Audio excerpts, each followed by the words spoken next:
organic. Anyway, question for Christian. How do you pick yung mga winners? Ano ba yan? Dahil sa kanilang style or is whatever? Ano yung mga bukod dun sa mga rules na laging ginagamit sa pagpili ng singers, ano pa yung mga naidadagdag mo? Okay, definitely po, sana napakagaling kumanta. Sana may star quality. Sana merong longevity na nakikita mo agad. Sana merong grit na talagang perseverance. Paki-explain yung grit para siya. Mag-grit ko ako. Hello! Okay yun. Grit is a kind of toughness na kailangan mo sa industriya ito, whether it's a bad season or a tough, challenging season, you steel yourself talagang. You will do your best na makaahon, makabalik, mag-stay. Kailangan din po yun sa bawat contestant kasi pagkatapos ng The Clash, when real life begins, mas mahirap pa. Nasa controlled environment po kami dito eh. Pero pag graduate mo sa The Clash, kahit ano pwede mangyari. At gusto po namin ang isang winner na kaya mag-adjust mabilis on the fly at kaya talagang improve na talagang kaya niya maging champion not just for a year but for years to come. Okay. Tapos, syempre ikaw parang nakarating ka na doon sa international stage, just like Miss Lani. Ano yung quality ng isang parang pwedeng umangat sa international stage? Ano ba yan? May template ba yan? Like, kung halimbawa male singer, may template ka ba na isang singer o na lalaki o doon sa babae? Wala pong template eh. It starts with a good song, sana. Sana you have a good song. And destiny po rin kasi kasama nun eh. Lagi rin po namin pinag-uusapan yun. Kasi merong ibang artist na gagawin ng lahat talaga, lahat. Pero bakit hindi ma-hit yung target niya? Pero meron naman, kakasimula pa lang, nandun na agad. We believe in the grace of God as well, na talagang if it is meant for you, it will be given to you. Pero once you're there, yun din, lahat po ng sinabi ko kanina, kailangan mo pa rin mag-persevere, kailangan mo pa rin mag-practice, kailangan mo pa rin galingan para hindi masayang ang talent na binigay sa'yo. Biro mo isang artist, humingi ng talent, humingi ng chance, humingi ng opportunity, nabigay na sa kanya, sasayangin mo pa ba? Gagawin mo ang lahat to stay there at umangat pa. Tapos, siyempre pagka sinabing champion, ano yun eh, parang bound to really make good in the scene, di ba? Bilang arkitekto ka, importante ba sa'yo yung aesthetics? Siyempre, ano yun eh, kasama yan sa package. Ang aesthetic po kasi, pwede ring dating. Lahat po tayo iba-iba ang itsura natin. Lahat tayo magaganda in our own right at guwapo in our own right. Pero sana meron kang dating, what makes you unique sa ibang tao. Kasi minsan din, merong times na nagkakapare-pareho kami ng itsura. Or parang hindi na kami mapag-iba. So, paano mo maiiba yung sarili mo? Sa styling mo ba? Sa gupit mo ba? Sa pagsalita mo, sa pag-arte, sa pagtindig, sa ugali? Sabi niyo po, sa pagiging architect, so landscape architecture graduate po ako, di ba? So, importante ang aesthetic, pero mas importante, foundation. Okay. Thank you very much. Okay, thank you, Sir Christian. And thank you, Sir Eugene, as well. Okay, Sir Eugene. Ayan. Salamat po. Ayan. Ms. Carissa Alcantara of the Manila Bulletin. Okay, she's here.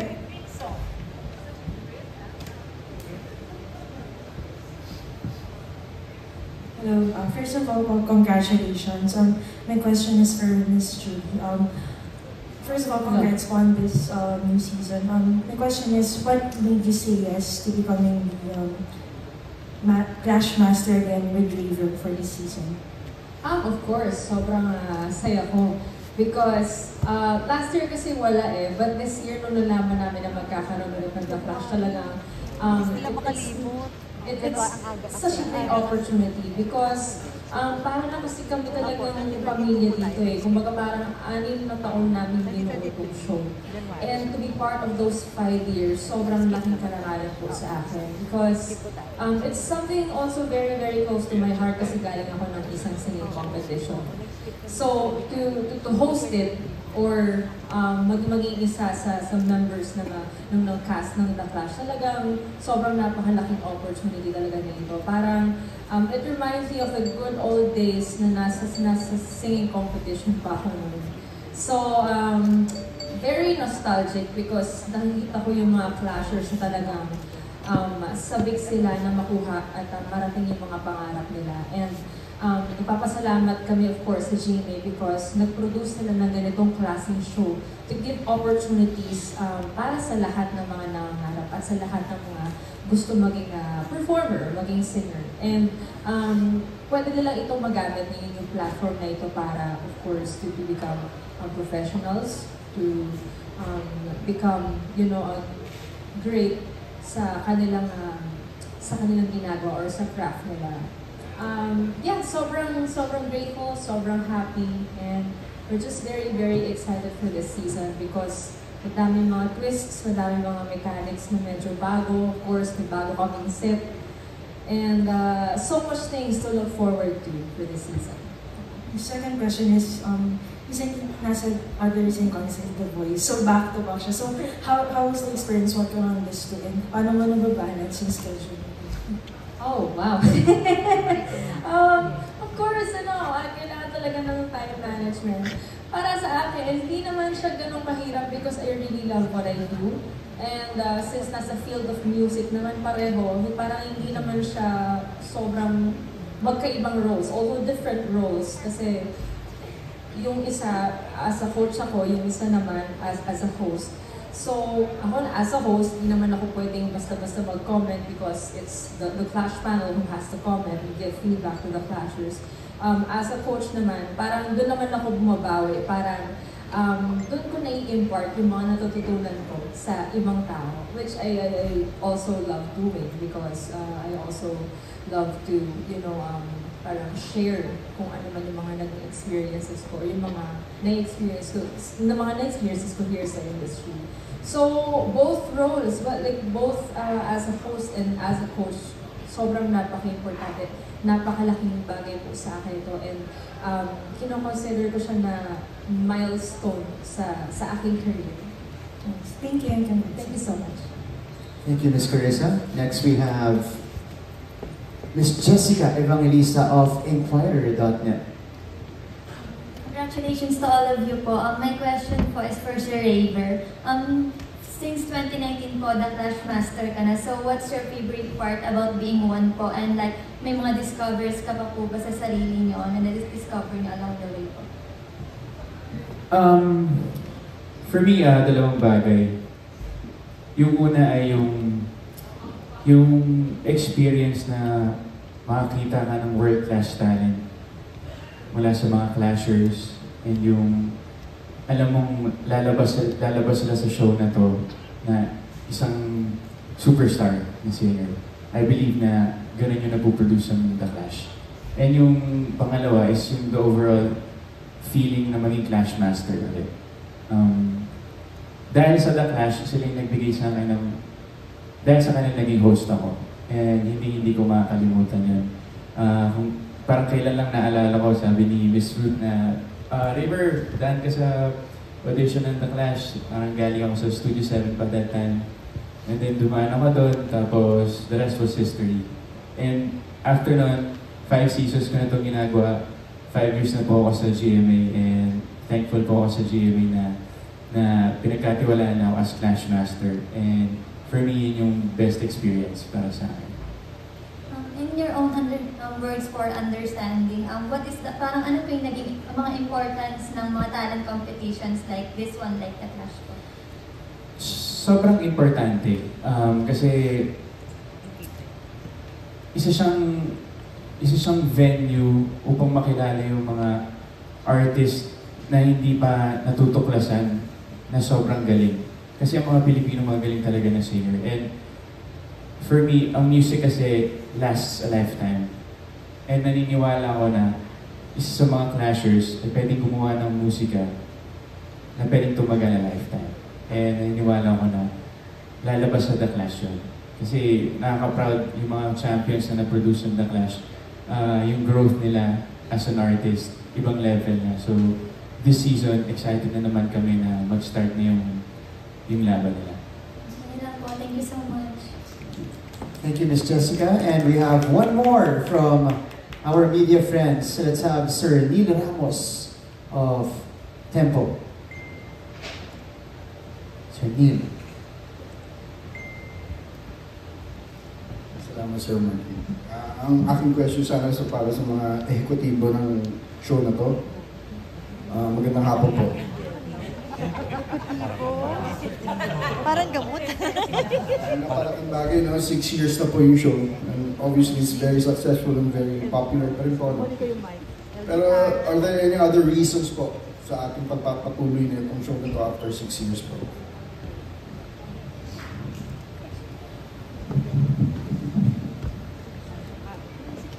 Thank you. Ano kasi, di ba yung network, committed rin yan to discover new talent and to develop new talent. Not only is it a responsibility of the network to do that, but also it is very fulfilling to see raw talent on the first episode or during the audition, tapos makita mo sila sa dulo, ibang-iba na, parang minolde mong clay, napaka-professional na natututunan nila dahil sa mga advice na binibigay ng ating panel and sa mga comments rin, of course, ng ating Clash Master. So, dyan ang galing si Julie dyan din ang galing si Christian. So, gusto natin yun ipagpatuloy kasi obligasyon yun ng network and at the same time, it is a fulfillment that we do feel every time the Clash ends and we see new talent na umusbong and later on, i-develop pa further to become our next, our future superstars. Ang pabol na rin lang po. No? Okay. Sila may mga pamantayan about who they think should be the next big winners sa show na to. Kayo po ba? May sarili rin po ba kayo? Meron. Maaari pong bahagi niyo sa amin. Hindi, of course, di ba, pag nanonood ka, whether it's a taping or on air, meron kang mga, meron ka rin napipiling mga, mga pato mo o mga manok mo. Pero syempre, I keep it to myself kasi hindi mo pwedeng ma-influence. Natutuwa na lang ako at the end kapag yung nanalo ay yung choice ko. Pero syempre, pare-pareho rin naman ng mga sinabi nila Miss Lani, ni Christian, at saka ni Miss Ai, di ba? Of course, they have to be good singers. And then, star potential. Kasi gagawin mo silang stars di ba? And gusto ko yung sinabi ni Christian kasi yun sa akin super important, yung grit. That's our new term. Hindi kasi, di ba, sabi nga niya, after winning, you have to survive. You have to survive the realities of show business and all the challenges that you will face in the future, which you get a taste of because of the twists na binibigay sa The Clash. So, yun yung kakaiba Talagang minomolde ka na dahil dun sa mga challenges na nakaka-nervyos na kailangan mong pagdaanan para magtagumpay. So, yun. Maraming salamat po. Thank you too. Thank you so much, Sir Neil, and of course, Miss Lilibeth for that. Okay, that's a wrap for our Q&A here. Maraming salamat po sa ating Clash Masters and of course, The Clash panel. But before we go, okay, let's hear a few words from them. Imbitahan niyo po ang ating mga kapusong manood sa Sabado, 7 p.m. Pilot episode ng The Clash. Ika-anim na season ng The Clash. We'll begin with Miss Nani. Clash Nation, ladies and gentlemen, mga kapuso, this is The Clash 2024. Season 6 na po ito, and we are so grateful that it is back, and we cannot wait to see the new Clashers at we just cannot wait to see who's going to be the next grand champion. So sana po patuloy niyo pa pong panoorin, subaybayan at suportahan ang The Clash. At maraming salamat din po sa pagsuporta niyo sa mga nakaraang mga season.